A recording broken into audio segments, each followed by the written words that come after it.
নমস্কার বন্ধুরা, কেমন আছেন সবাই? মনুষ্য ওয়ার্ল্ডে আপনাদের সকলকে স্বাগত। সকালবেলায় ঘুম থেকে উঠেই আমি একবার বড় জেঠিমাদের বাড়িতে আসলাম, জানেন তো, একটু দরকার ছিল।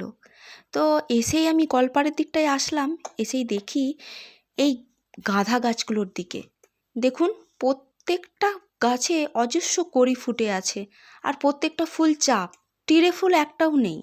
তো আমি বৌদিকে জিজ্ঞাসা করলাম, এই ফুল গাছগুলো কোথা থেকে নিয়ে এসেছো গো? দিয়ে বলছে যে এগুলো নার্সারি থেকে নিয়ে আসা নয়, এগুলো গাছের ডাল ভেঙেই লাগানো। আর একটা বৌদির কাছ থেকে নিয়েছে, প্রত্যেকটা গাছই গাছের ডাল ভেঙে লাগানো, কিন্তু দেখুন সব ছোট ছোট, মনে হচ্ছে যেন সেই চারা নিয়ে এসেছে নার্সারি থেকে, নিয়ে এসে বসিয়েছে। কিন্তু না, চলুন অনেক হলো, এবার বাড়ি যাই, আমার মেয়েটা কি করে দেখি। এই যে বাড়িতে এসে গেছি, এসে দেখছি আমার মেয়েটা এখনও ঘুমাচ্ছে। তো থাক, ঘুমাচ্ছে যখন ঘুমাক, আমি না আর তুলব না। এখন অনেক কাজ পড়ে আছে জানেন তো, এবার আমার কাজগুলো সারতে হবে। চলুন একে একে কাজগুলো সেরে নিই। মেয়েটা যখন ঘুমাচ্ছে, তো এখন উঠে নিই, বিছানা তোলা হচ্ছে না। তো কী করব, আমি না ঝাড়ু পোছা করে নিই। এই যে নিচেতে এই ম্যাটটা বিছানো আছে, এই পপটা, একে পপই বলে বোধহয়, আমি জানি না কি বলে। তো এটা না আমার মা নিচেতে শয় বিছানা করে, কেন আমি একা না থাকতে পারি না বাচ্চাটাকে নিয়ে। বাচ্চাটা যদি আমি ঘুমিয়ে যাই, ও যদি উঠে যায়, কান্নাকাটি করে, যদি সামলাতে না পারি, ওই জন্য মা আমার নিচেতে বিছানা করে শয়। চলুন দেখুন না, আমি এখানে না আগেতেই পুচকুর বাটি চামচ এসবগুলো ফুটাতে দিয়ে গেছিলাম, দেখি ফুটে গেছে, 5 মিনিট হয়েও গেছে।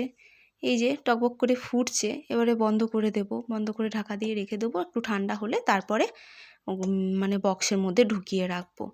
এরপরে আমি না ওর জামা কাপড়গুলো ভিজিয়ে রাখি। জামা কাপড়গুলো ভিজিয়ে রাখলে মায়ের সুবিধা হয়, মা তাহলে তাড়াতাড়ি এসে কেচে নিতে পারে। এখন কাচাকুচির কাজটা আমি এতটা করছি না, আর কিছুদিন যাক, তারপরে বাড়ি গেলে, শ্বশুরবাড়ি যখন চলে যাব, তখন তো করতেই হবে, তাই মা আমাকে করতেও দেয় না, আর আমি জোর করে করিও না। আমি একটু ঝাড়ু টাড়ু দিয়ে নিই, আর মা বাকি সবই করে। আমি ঘরগুলো একটু গুছিয়ে টুছিয়ে নিই। এই যে মাখানো হয়ে গেছে, এই রেখে দিয়েছি। তারপরে আমি রুমে চলে এসেছি, এই একটু ঝাড়ু দিয়ে নিচ্ছি ঘর টরগুলো একটু। আমি যদি ঝাড়ু দিয়ে রাখি, তাহলে মায়ের না একটু মুছে নিতে সুবিধা হবে। তো এই এই যে আমি এই ঘরটা মায়ের, ওই ওই সব ঘর মানে দুয়ার টুয়ার সকালেই মুছে দিয়েছে। তো আমি বললাম তাহলে আমি ঝাড়ুটা দিয়ে দিচ্ছি, আমার ঘরটা মোছা হয়নি, এই ঠাকুর ঘরটাও মোছা হয়নি, আমার ঘর দুটো মোছা হয়নি, কিন্তু দুয়ারটা মোছা হয়ে গেছে। তো আমি যে ঝাড়ু টাড়ু দিয়ে নিলাম। তো তারপরে একটুখানি রোদও বেরিয়ে গেছে দেখছি, এই দরজা করার এই সামনেটাতে একটুখানি রোদ আসে সকালের দিকটা, তাহলে এখানটাতেই পুচকুকে শুইয়ে রাখি। তারপরে আবার বাইরে নামাই, তাও এখন তো অনেকটা ঠান্ডাটা কমে গেছে, আর বাইরে নামিয়ে না ওকে রোদেতে এই 12টা 1টার দিকে রোদেতেও রাখা যায় না, আর রাখিও না, ওই রোদটাতে রাখাটাও ঠিক নয়।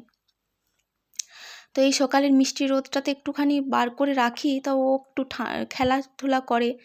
মেয়ে দেখছি উঠে গেছে, তাই আমি তাড়াতাড়ি করে এই ওর জায়গা মানে শোয়ার জায়গাটা পেতে নিচ্ছি। এই যে একটা ইয়ে রেখে শতরঞ্জি পেতে নিলাম, ওর উপরে ওর বেডটা রেখে দেবো, বেডেতে একটু বিছানা করে দেবো, ওকে বের করব।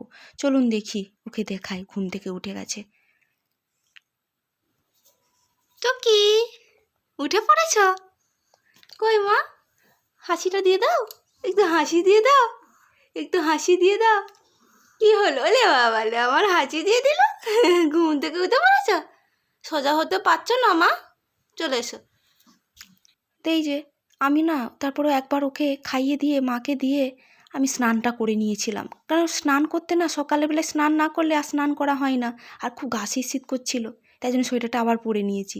তো স্নানটা করে নিয়েছি, দুটো বেজে যায়, ওকে খাওয়ানো, ওকে স্নান করানো, ওই ঘুম পাড়ানো, এইসব করতে করতে আমার না অনেকটা লেট হয়ে যায়, তাই আমারও ঠান্ডা লেগে যাচ্ছে, আর খেতেও দেরি হয়ে যাচ্ছে, ওই জন্য স্নানটা করে নিয়ে আনাজ কাটতে বসে পড়েছিলাম।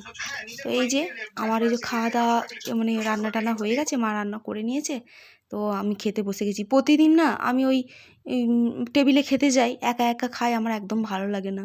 ওই জন্য আমি মাকে বললাম, আজকে বোন আছে, বাবু আছে, তুমি আছো, সবাই একসাথে খাবো, অনেক দিন পর আমরা 4জনে বসে খাচ্ছি।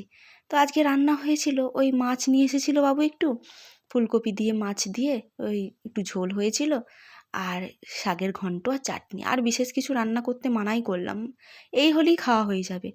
তো দেখুন আমি মাকে অনেকক্ষণ ধরে বলছি, মা আমাকে চাটনিটা আগে দাও। মা বলছে তুই তো আগে ভাত খাবি, আগে ভাতটা খা।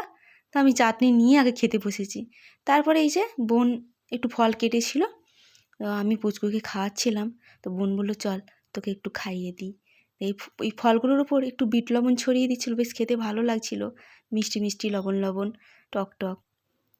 তো বোন আমাকে খাইয়ে দিল, আমি খেয়ে নিলাম। বোন আসলে না ভীষণ ভালো লাগে, সময়টা কেটে যায়। চলুন আজকে ভিডিওটা এই পর্যন্ত, দেখা হচ্ছে নেক্সট ভিডিওতে।